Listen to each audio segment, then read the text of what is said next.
Carrie, you are unique in that there's a lot of unique things to know out there.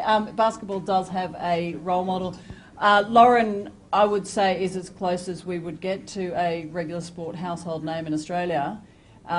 Why isn't the profile of the Opals higher?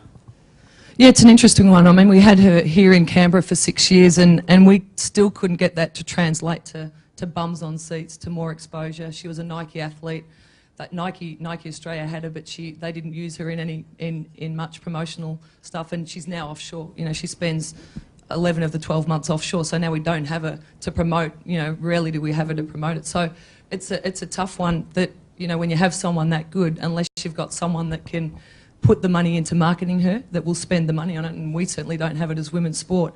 It's one thing to have it, but then how it's utilised. And I think, you know, as you say, you know, the Nike use their male athletes exceptionally well, but they have, in America, they have Diana Taurasi, one of the US best basketballers. They don't promote her the same way. So I think it's one of the challenges. I think in terms of getting media, certainly basketball have been fortunate. We've had over 20 years with the ABC, having the WNBL on the ABC TV, and that's certainly helped. We've been able to sell sponsorship and therefore pay players part-time. But I think it takes a courageous TV executive to put it on, and the work that netball have done to get their sport on, and to back it and say, we think we can promote this like we could footy, we think we can sell advertising for it.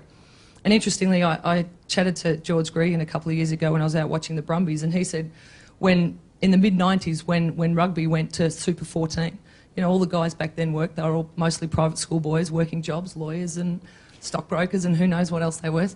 Sorry for the stereotypes, but he said when it went to Super 14, when television backed it and injected some money into it, he said the standard of play, therefore the product you were promoting, went through the roof within 2 years, because like anything, the more you practice it, the better you get at it. They practiced, they didn't work, they spent more time building bodies, more time building skill. So when the product was put on television, it was great to watch. And I think women's sport's the same. You know, if we could spend the amount of time coaching, training at it, the talent of play in all our sports would be, people say, oh, it's not as exciting to watch as the men. I don't believe that. I don't believe that. I think it's, when you watch women's sport, it's a little bit old school. It is very tactical. It is a lot of the people here in the room, they go, oh, that's like when I used to play. You know, because it is a little slower. It is you can see what's happening and you can see the game progress and you can see the tactics and strategy. And I think that's what we need to sell about the women's game. It is strategic, it is tactical, it's not all power, and it's a lot more finesse.